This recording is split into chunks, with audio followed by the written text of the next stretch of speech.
Repeat naman ako sa John chapter 16 verse 7.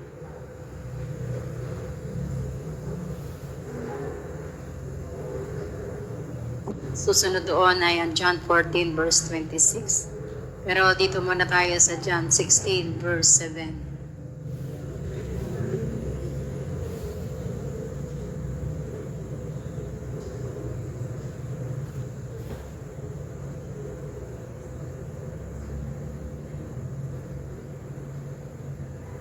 Gayon may sinasalita ko sa inyo ang katotohanan.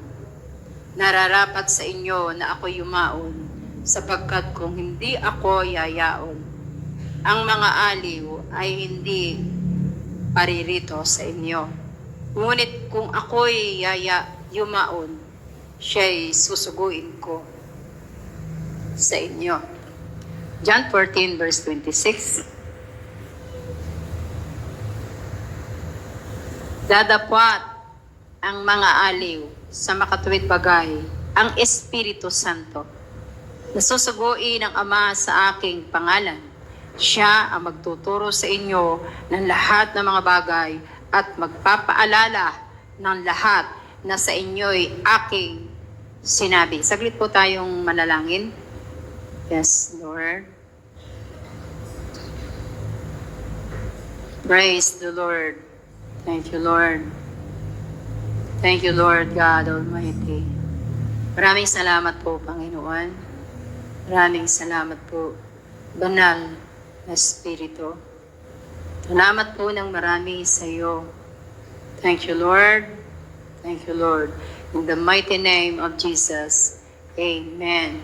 Palakpakan po natin ang presensya ng Banal na Espiritu. Hallelujah. Thank you, Lord. Amen. So muli po nating babalikan. Kasi ito po yung isa sa katugunan sa tanong na ano ba ang banal na espiritu. So ang banal na espiritu base sa ating pong pinag-aralan last Sunday or yung mga nanood ng YouTube ba yun? Facebook, sa aking Panginoon Ministry. Alam mo, nag-send po kami sa inyo kasi hindi yun para sa amin kundi para sa inyo. At nakakatuwa, marami nag-heart pero hindi naman nanood. Amen. Sa akin po personally, hindi po ako nag-heart pag hindi ko talaga pinanood. Kasi I'm lying pagka ganoon po. Kaya sinisigurado ko kahit gaano kahaba yung pinost niya, dahil ito yung Word of God, hindi pwedeng ignore. Kasi yung mga kung ano-ano lang na mga posts, very attentive ka para makita yon. So nakakahiya sa Panginoon pag nakita kapag Word of God na lalampasan mo dahil napakahaba. Hindi na lang ako mag-heart kung hindi ko po siya nabasa kasi nga sa Lord yun. So, yun po yung ating last na pinag-aralan sa Holy Spirit. Ano ba ang Holy Spirit? Ang Holy Spirit, ito po ay ang Panginoong Jesus. Amen. Na walang limitasyon po. In English, ito po yung unlimited Jesus. Amen. Yung Holy Spirit, isa sa kahulugan ng Banal na Espiritu, pagka ating inaral ang buong Bible, amen. So, ito po yung unlimited Jesus Christ. So, isa po sa dapat nating maunawaan na titingnan natin yung mga nangyari sa mga kasaysayan doon sa Banal na Kasulatan, lalo sa Bagong Tipan, na doon may maalala ka na mayroong magulang na lalaki, amen, na ang kanyang anak ay nagsisesure, pero di man-possess. Kasi hihingi ng kagalingan, hihingi siya ng tulong sa Panginoon. So makikita natin kung saan sila nandoon, kung saan naroon ang Panginoon, at kung saan nandoon yung lalaking iyon, nandoon lang ang Panginoon. Wala siya sa napakaraming lugarin. Naintindihan po natin, limited. Limited po yun. Kasi nasaan yung Diyos ay nasaan yung tao. Pag tao, limitado lang. Kung saan lang siya naroroon, bilang siya'y tao, nandun lang siya. So by the time, siya po ay Diyos na nasaan yung tao. Pero, kung ang anyong Holy Spirit, nasaan yung Holy Spirit ang Diyos? Halimbawa, dito may Kristiyano, nagpe-pray siya. Amen. Humihingi siya ng kagalingan sa Panginoon. At meron ding kasabay na nagnanalangin sa bawat bahagi ng mga born-again Christian sa Luzon, Visayas, at Mindanao. So bakit ba natin pinupunto yung Kristiyano? Kasi ito po yung mga babae at lalaki na tumanggap at nanalig sa Panginoon. Ang tinanggap nila yung banal na Espiritu at sila'y merong tatak na sila ay anak ng Diyos. Ang tatak ay yung banal na Espiritu. Kaya kapag sila'y nanalangin, may kausap silang Diyos. So halimbawa na akong tinutukoy, balik tayo doon. Meron ding billions, mga bilyon na mga Kristiyano around the world na nakasabay nilang nag-pray na sila rin ay humihingi ng healing. So ang katotohanan, bawat isa sa kanila ay may kausap na Diyos. So gaano karaming Diyos ang kakailanganin nila, pero hindi na kayang isipin ng pahat na kaisipan ng tao lang kung ano talaga ang Diyos. Sabi sa banal na kasulatan, mayroong mga bagay na hindi na ipinahayag sa atin. At ito'y hindi na natin kayang isipin kung ano ang Diyos. Yung tatlo'y nahihirapan, how much more kung billions na ang usapan. Lalo tayong nahihirapan, pero hayaan na natin sa Diyos yun. Sa mahalaga sa atin, nakilala natin ang Diyos umibig at nagmahal sa atin. Amen. So yun po yung unlimited Jesus Christ, yung banal na Espiritu. Amen. So nakita po natin. So ngayon po, isa pa rin po na nakahulugan ng banal na Espiritu. Siyempre, Holy Spirit is God. And Holy Spirit, amen, ang Holy Spirit ay salita ng Diyos. Amen. Ang Holy Spirit ay salita ng Diyos. Basahin po natin John chapter 1 verse 1. Nang pasimula siya ang salita, at ang salita ay sumasa Diyos, at ang salita ay Diyos. Ang Holy Spirit ay Diyos. Amen. So therefore, ang Holy Spirit, amen, ang salita ng Diyos. Iintindihan po natin? Amen. Kaya nga po, ang salita ng Diyos na binabasa natin, bumabago ng pagkatao. Bumabago ng isipan. Nagpapaginhawa ng mga nabibigatan. Lumalaya sa sakit karamdaman. Even demon process, nakakalaya sila kapag narinig ay salita ng Diyos. Sapagkat ang salita ng Diyos ay Diyos at ito'y may banal na Espiritu, kaya po ito'y buhay. Ang sabi ng salita ng Panginoon, ang salita ng Diyos ay buhay at hindi lang buhay, may bisa. Mabisa. Amen. Amen po ba?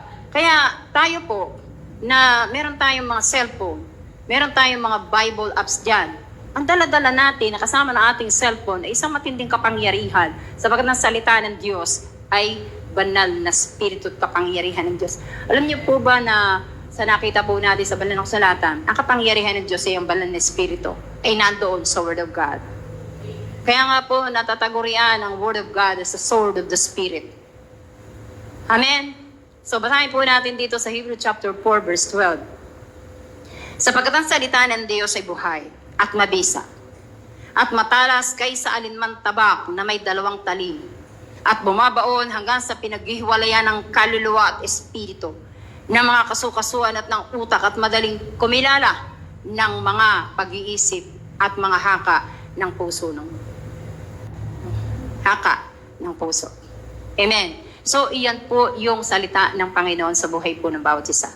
Kaya maraming talo ng Kristiyano, maraming nadadaig ng kadiliman dahil hindi nila na-experience the very power na dumadaloy kapag tayo nagbabasa at nagbubulay-bulay ng salita ng Diyos. Kaya tingnan ninyo kung gaano katindi ang galawan ng mga demon spirit na ito para huwag ka lang magbasa ng salita ng Diyos. Even in Facebook, nilalampasan nila kapag Word of God na walang tiyaga, lalo at mahaba. Pero kung chismis lang at kung ano-anong balita, ang tiyaga nilang tumitingin. It's the works of the devil. Even to the very elect. Kaya ng galawan po sa ating kapanahunan. At maging noon pa. Pero matindi ngayon ang galawan. Dahil maraming ginagamit ang kadiliman para hindi tayo makakita ng Word of God, para hindi tayo magbasa, hindi tayo magbulay ng salita ng Diyos. Dahil narito, dito lalaya ang napakaraming Kristiyano. Dito tayo mababago sa salita ng Panginoon dahil ang salita ay Diyos. Merong banal na Espiritu, merong kapangyarihan ng Diyos. Ang banal na Espiritu ay kapangyarihan ng Diyos. At ang salita ng Diyos ay may banal na Espiritu. So therefore, may kapangyarihan ang salita ng Panginoon. Amen! So, ngayon po, paano natin mararanasan ang Holy Spirit na siyang kapangyarihan ng Diyos sa pamamagitan ng kanyang salita? Alam niyo po yung mga katuruan, very laging press revelation. Pero kung ating titingnan sa mga nauna natin na pag-aralan, halos iyon at iyon at iyon din. Pero meron mga press revelation. Ano ibig sabihin ng press revelation? May matinding dating na naman sa puso mo ang salita ng Panginoon. So tonight, nananampalataya po tayo another fresh revelations ang darating sa puso po natin. So dito po sa Josue chapter 1 verse 8, ang aklat na ito ng kautusan ay huwag mahihiwalay sa iyong bibig, kundi iyong pagbubulayan araw at gabi, iyong masunod na gawin ang ayon sa lahat na nakasulat dito. Sapagkat kung magkagayoy, iyong pagiginhawahin ng iyong lakad. At kung magkagayoy, magtatamo ka ng mabuting kawakasan. Kung isa-isahin po natin, number 1, ang aklat na ito ng kautusan ay huwag mahihiwalay sa iyong bibig. Yun po ang sagot. Amen? Ang ibig sabihin, lagi tayo magbabasa ng salita ng Diyos.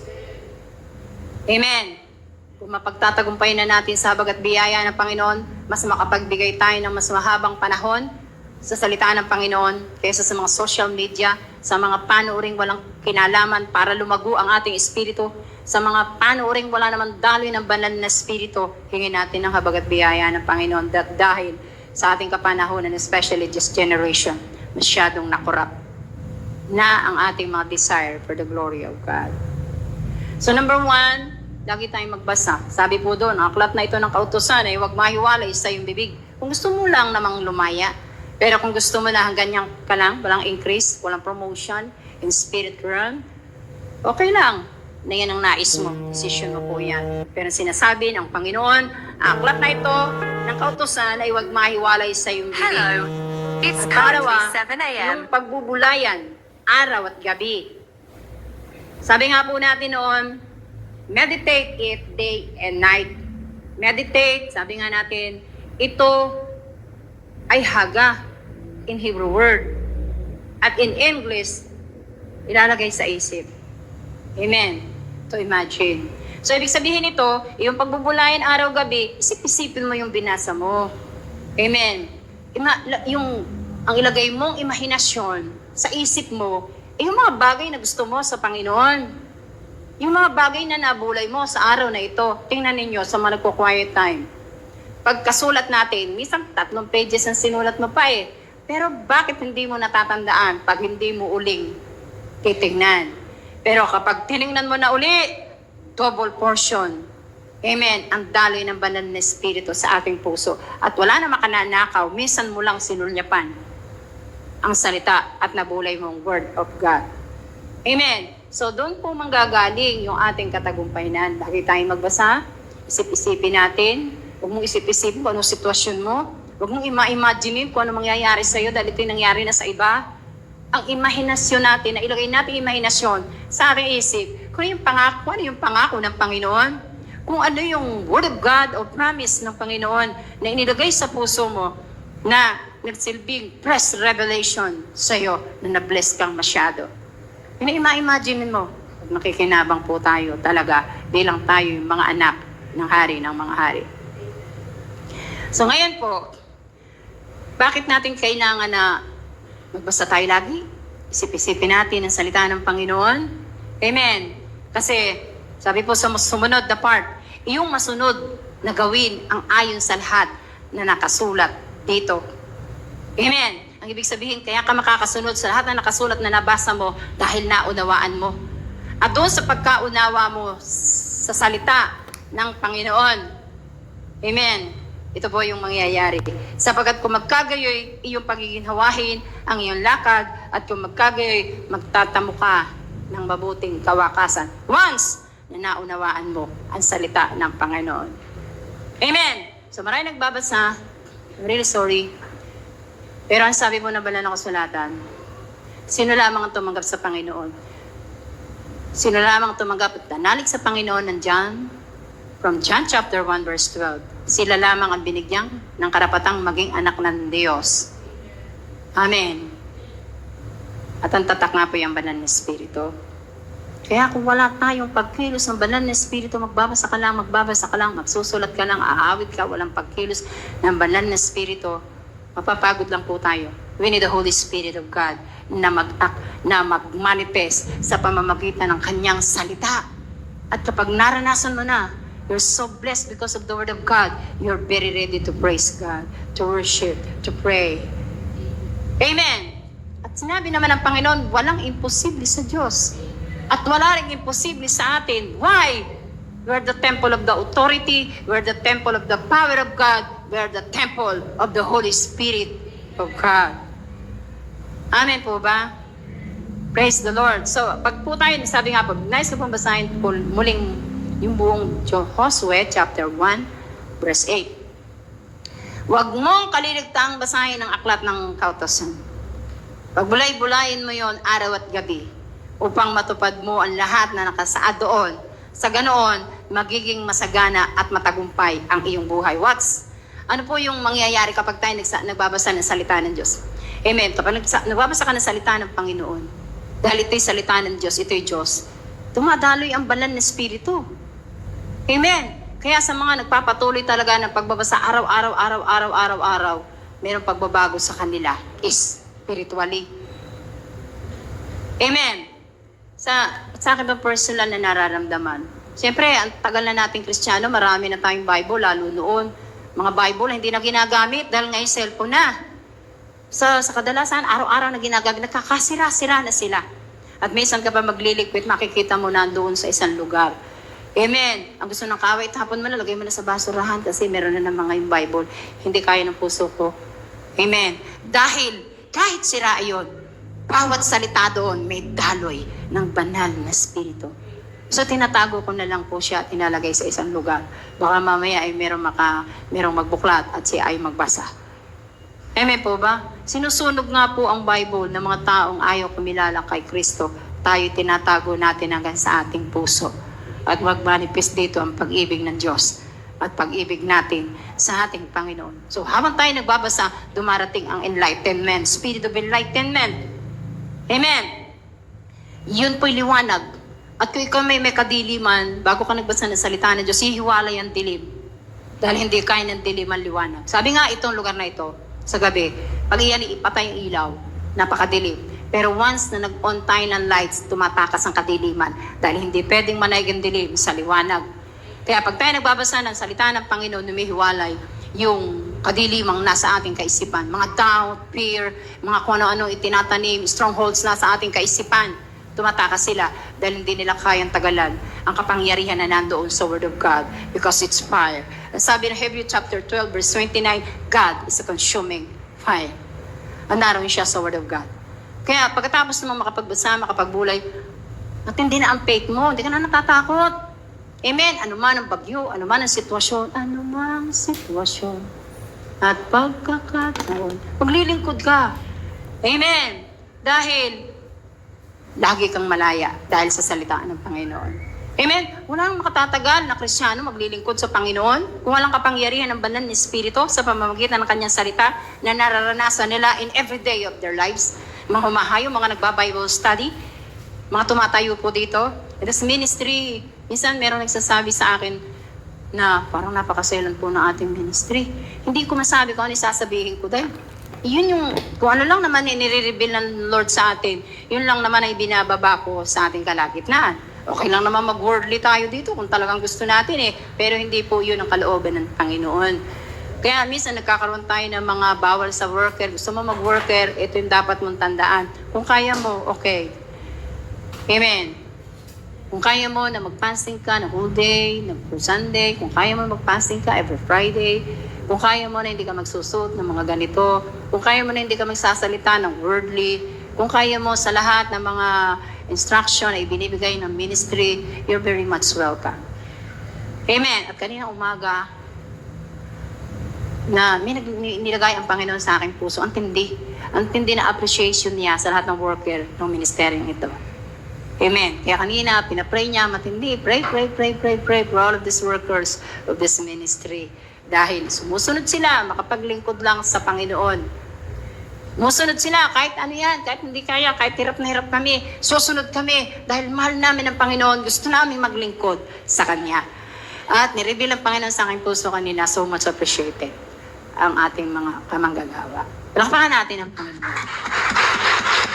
Hallelujah! Thank you, Lord! Amen. So ngayon po, sa ating pagbabasa ng salita ng Panginoon, amen, naiintindihan mo. Kasi may banal na espiritu yun, kaya naiintindihan mo. Alam niyo po ba, kaya sabi nga sa ating quiet time, schooling time yan, meron kang notebook, meron kang ballpen, ngayon hindi na libro, kundi meron ng mga kanyang cellphone, para talaga schooling time and everyday. Kasi araw-araw, biruin mo yun, araw-araw ang teacher mo, banal na espiritu. Kahit napakahirap, hindi kayang unawain ng mga nag-college, hindi kayang unawain ng mga doktor, hindi kayang unawain ng mga abogado, pero ikaw, unawang-unawa mo ang salita ng Panginoon. Why? Dahil ang banal na espiritu nagpapaunawa po sa atin. Biruin niyo yun, personal, na ang banal na espiritu nagtuturo sa ating Diyos. Pag tayo ay nagbabasa, nagko-quiet time, nagsusulat at ready na to receive the very message of the Holy Spirit. Sabi po dito sa John chapter 14, verse 26, dadapat ang mga aliw sa makatuwid bagay ang Espiritu Santo. Nasusugoy ng Ama sa aking pangalan. Siya ang magtuturo sa inyo ng lahat ng mga bagay at magpapaalala ng lahat na sa inyo'y aking sinabi, ang banal na Espiritu. Amen? Amen po ba? At dahil sa gayon, kung mararanasan natin iyon, kung iba hindi pa nakatry, subukan mo pong sadyain ng Panginoon. Amen. Sa ganang pagkakataon, naranasan ng pagkilos ng banal na Espiritu sa pamamagitan ng kanyang salita, yung dating takot na takot ka, yung dati wala kang pag-asa, ngayon, we can fight the good fight of faith. Dahil alam po natin, we are in the winning side. Amen. Dahil meron tayong sandata, meron tayong Diyos na hindi sinungaling kapag kanya sinabi, kanyang ginagawa. Meron tayong mapanananganan, nagliliwanag ng ating kaisipan. Ayaw na nating sapian pa ang ating isip ng mga kung ano-anong evil imagination na naglalagay ng takot at nag-aalis ng ating pananampalataya sa Panginoon. Amen! Amen po ba? Hallelujah! So balik tanaw po tayo. Balik tanawin po natin. Pag-aralan natin ang ating sarili at napag-aralan ko na rin ang aking sarili. Amen! Hallelujah! Ang tao'y mabubuhay ng masaya. Ang tao'y mabubuhay ng panatag. Ang taong Kristiyano ay mabubuhay ng masaya. Ang taong tumanggap sa Panginoon ay mabubuhay ng panatag. Ang taong may banal na espiritu ay mabubuhay. Amen. Ng panatag, payapa, masaya. Hindi imposible. Anumang sitwasyon, basta walang takot, hindi katitingman. Amen po ba? Naobserbahan niyo po ba yun? Pag pumasok ang takot, impluensyado na ang ating pananampalataya. Sa pananampalataya, we can move mountains of problems. Amen. Kaya marami pong Kristiyano hindi ni maranasan the very power of the Word of God because of that fear. That's evil. Amen. Kaya magiging masaya tayo. Alam niyo po, pag masaya, dire-diretso lang ang pagkilos ng Lord. Walang hindrances. Pag tayo panatag, pag tayo payapa, ang imahinasyon natin, yung mga salita, pangako ng Diyos, iniisip-isip po natin. Amen? Layo natin lagyan nyo ng mga kadiliman for the glory of God. Mabubuhay tayo mapayapa kahit anumang sitwasyon. Anuman ang bagyo, we can fight the good fight of faith. Basta walang takot. It's evil. It's not from God. Amen? Amen po ba? Hallelujah. So sabi nga po natin, sisirain niya ang ating pananampalataya. Balik tanawin natin. Noong panahon ng pandemic, ang daming namatay around the world. Hindi po number one dahil sa sakit nila. Ang number one kinamatay nila, takot, nervyos, pumunta na sa puso, hanggang nagkaroon ng komplikasyon na, at sila'y namatay. Amen? So, marami pong lumalala ang sakit because of fear. Amen po ba? So, maraming namamatay dahil sa malalang sakit because of fear. Sabi ng mga may sakit, hindi lumalaban naman ako. Ako'y nananampalatayan sa Panginoon. Look. Amen. tingnan mo mata nila. If you have discerning spirit, madidiscern mo up to the inner part of their lives. May fear. Amen. So, paano po ang Diyos ay gagalaw ng buong kalayaan kung merong kalaban na ini-entertain tayo sa ating isip? It's evil, it's darkness. Ang tagal na natin nag-aaral, nagbabasa ng salita ng Diyos. Pero marami sa ating mga nagsuko ng buhay sa Panginoon. Amen po ba? Mas gusto pang entertainin that evil spirit. Na isang kaaway na i-down tayo, hindi makakita ng liwanag na ang Diyos ay makapangyarihan. Ang Diyos ay talagang totoo. Lahat ng sinasabi ng banal ng kasulatan, totoo! Amen! So, nais ng kaaway, patunayan natin, hindi totoo! Kaya mas maaasa pa ako sa ibang bagay kesa umasa akong number 1 sa kayang gawin ng Diyos at ng kanyang salita. God is a miracles working Lord. Amen. He's the great I am that I am. He is almighty. Yung katawan natin nilikha ng Diyos. Yung laman loob mo kung saan naroon ng puso, naroon ng bato, naroon ng atay, naroon ng kung ano-ano nasa loob natin. Nilikha ng Diyos yun. Hindi kaya alam ng Diyos kung paano yun i-repair. Kung tayo'y lumapit sa Kanya at hingin natin habag at biyaya na kailangan kita, Lord. Kailangan kita. Amen. Ito yung pangako mo sa akin. Sa amin po sa bayanan. Siyempre, hindi naman lahat ng araw napakalaya. May mga time na pag naman nakasingit, talaga naman napakatindi. Minsan magdadoubt ka na rin. Kaya pa kaya? Oh no, hindi ko dapat to, ilagay sa isip ko to. I need to pray. Amen. So pag ako'y nagsalita na ganun, it means to say, hap-hap na ang faith ko. Amen po ba? So ang ginagawa ko po, pumupunta ako sa dapat puntahan at pinapataas ko muna yung faith ko.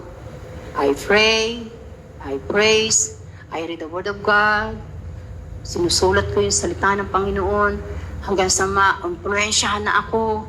Amen. Influensyado na ako. Tapos sa awit ako na sa aking imahinasyon, andito lang sa harap ko ang makapangyarihang Diyos. Siya isang parang kidlat, na siya'y napakagandang mga kulay, nagliliwanag, harap ko yung makapangyarihan sa lahat. Nakakadagdag ng faith yun sa puso ko po Number 1, nakakadagdag sa puso ko. Yung makita kong wala sa malayo ang Diyos, andito lang. Habang nakasarado ang aking mga mata, pwede ko igala ang mata ko at kaya ko makita, kasama ko ang Diyos. Amen! And then, sa aking pag-awit, gusto kong maranasan yung lyrics. Kaya po yung awit kanina, hindi ko yung maawit kanina baka mamugto yung mata ko kaninang madaling araw. Kasi ang ganda ng lyrics Pinakama. Amen. Kasi pag yun po naranasan ni Banal na Espiritu habang kayo umaawit, wala nang kadiliman ang makasisingit sa laman ng isip mo. And after that, you can pray and fight. Cast out in the mighty name of Jesus. Amen. Dahil influensyado na tayo ng banal na spirito galing sa salita ng Panginoon. Kaya nga po, nasasabi natin na huwag tayong magbasa lang, huwag tayong magsulat lang, huwag tayong umawit lang at magpuri. Pagkatapos na iiwanan na natin na hindi natin naranasan ang presensya ng banal na spirito. Amen!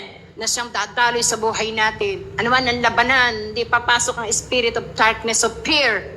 Amen! Lagi tayong matapang, lagi tayong walang kinakatakutan. Dahil ang nag-iimpluwensya sa atin ay hindi ang sarili natin, kundi ang kapangyarihan ng banal na spirito ng Diyos. Amen! Palakpakan po natin ang Panginoon. Hallelujah! So marami po tayong nakikita.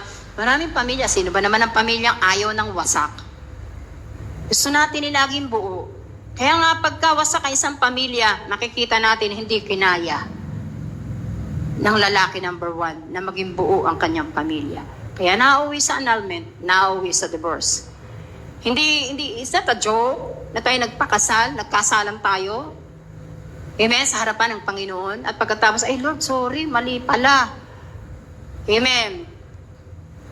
Kailangan natin ang Panginoon. Marami nagnanais na wag masira ang pamilya. Natatakot silang masira at nauuwi sa pagkasira. Karamihan. Amen. So, kahit si Job, nung kanyang mga anak ay nagdadaos ng kasayahan, meron siyang pangamba na baka nagkakasala yung kanyang mga anak. At sa mga sumunod na kasaysayan, nagkamatayan lahat ng anak niya. At nasabi niya, bakit kung ano'y kinatatakutan niya nangyayari. Amen! Dahil kung ano lagi ang laman ng isip mo, that's your fate. Amen! Kung ano lagi ang laman ng isip mo, takot, pangamba, depression, anxiety, mga bagay na nakikita mo sa kapaligiran, it's your fate. Pananampalataya mo yun eh. Amen! Kasi kung ano pananampalataya natin, ino-honor po ng Diyos yun. Amen! Kaya kung ang laging laman ng isip mo is healing, wonderful presence of God, praising, worship. Amen! That's your faith. Walang makagagapi. That's your faith. Amen! We have power in the name of Jesus. In Jesus' name.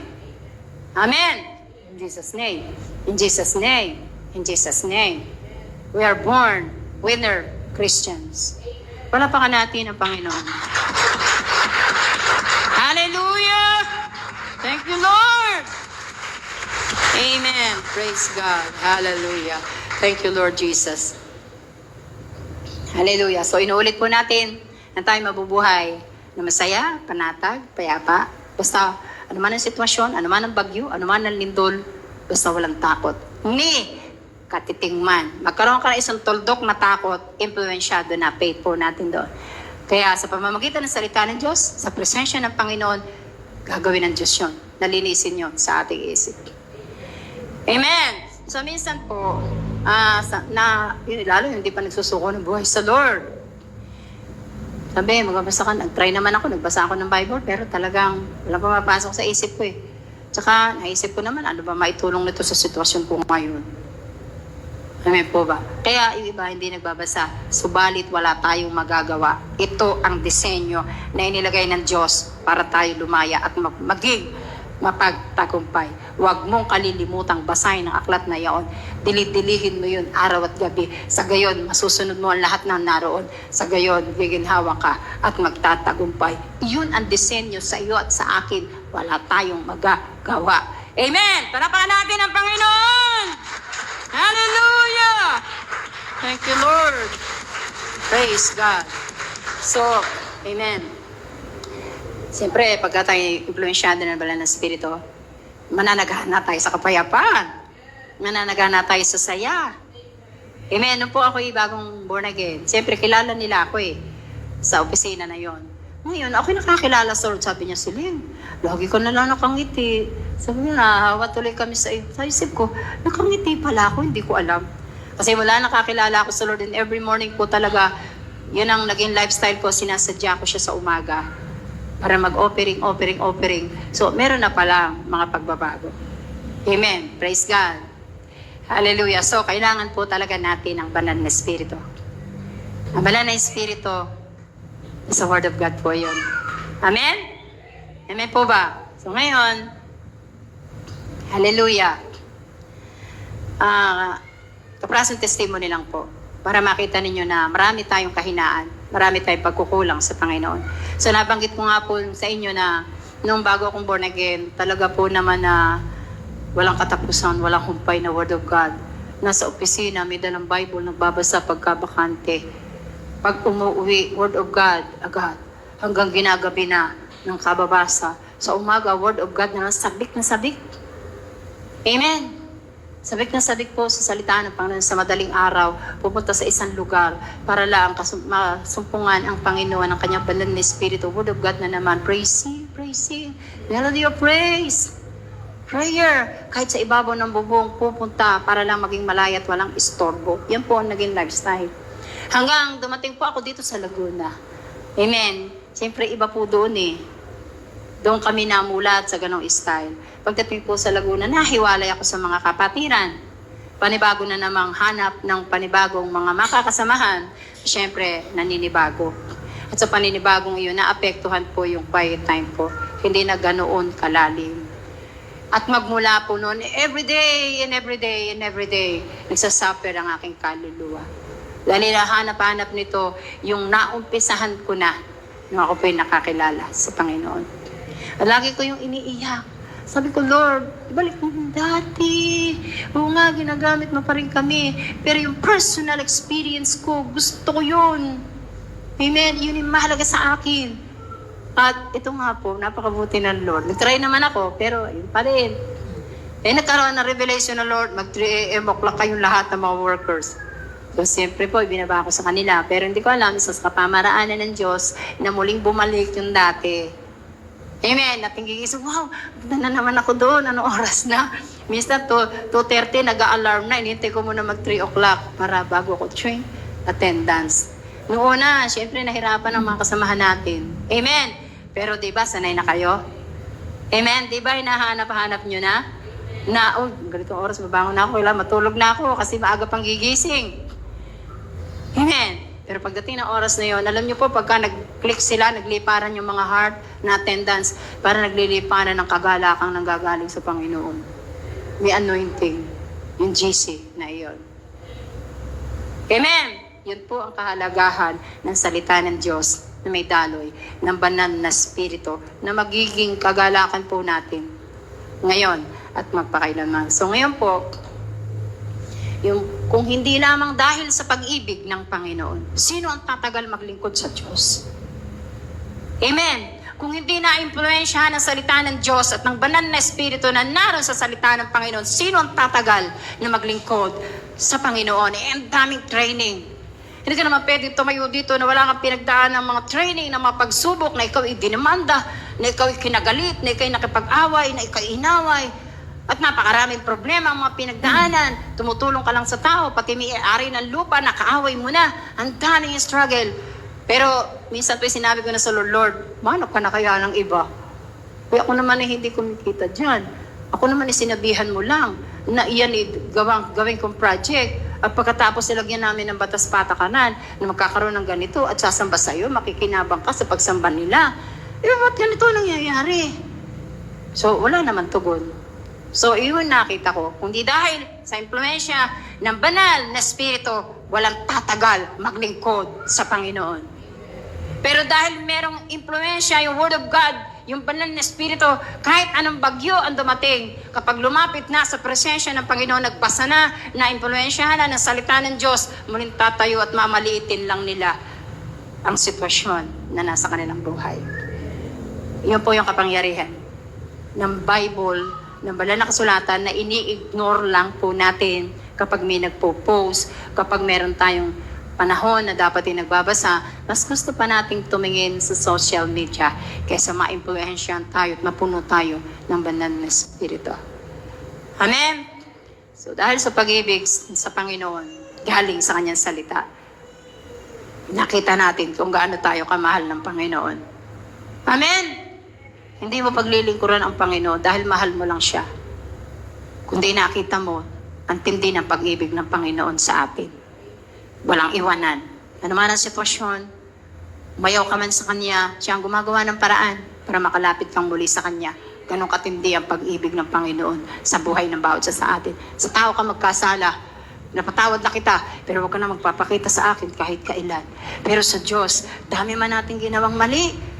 Pero siya ang gumagawa ng daan para muli nating makasama siya at makasama tayo ng Panginoon. It's because of love. Hindi gagawin ng Diyos yun kung hindi mahal na mahal tayo ng ating Panginoon. Amen! O dahil, palakpakan natin ang pag-ibig ng Panginoon. Kaya, hindi tayo maglilingkod sa Lord kung hindi natin nakita ang tindi ng pag-ibig niya sa buhay ko. Amen po ba? Kailangan natin po siya. Siya lang ay nagmahal sa atin ng dalisay. Siya lang ay nagmahal sa atin na anuman ang mangyayari, hindi mababago yung pag-ibig niya. Dangan at kung meron kang pinagdadaanan at ikay Kristyano at gusto mo sa Panginoon, training mo yan. Tuloy mo lang.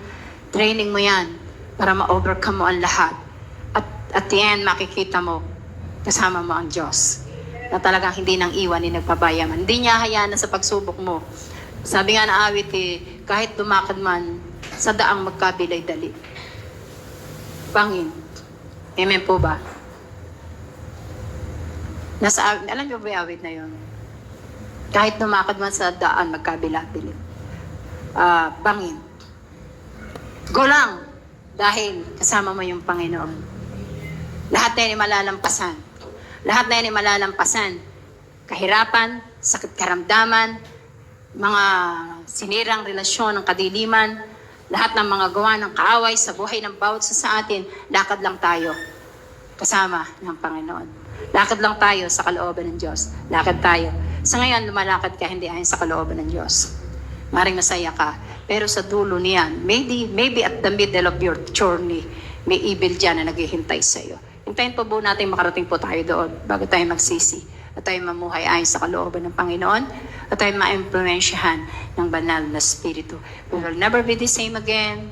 Ang buhay natin ay pataas, hindi pabulusok papuntang apoy ng impyerno. Kung tayo lalakad sa kalooban ng Diyos, tutulungan niya tayo. Andyan ang Bible, andyan ang salita niya, andyan ang daloy niya, ang banal na Espiritu. Amen! Ano pang hahanapin natin sa ating Panginoon? Make your decision today. Jesus loves us so dearly. Amen! Tayo po'y tumayong lahat at palakpakan natin ang napakabuting Panginoon. Hallelujah! Sa pong malakas na palakpak para sa Panginoon. Thank you, God, the Holy Spirit, for being here. Hallelujah! Amen! Thank you, Lord. Tayo po maniawit sa Panginoon. Yes, Lord. Yes, oh God. Ito'y awit na gawin nating prayer, panalangin. Tayo man maraming nananalangin sa buong mundo, bawat sa atin, merong kausap na Diyos. Hallelujah. Thank you, Lord.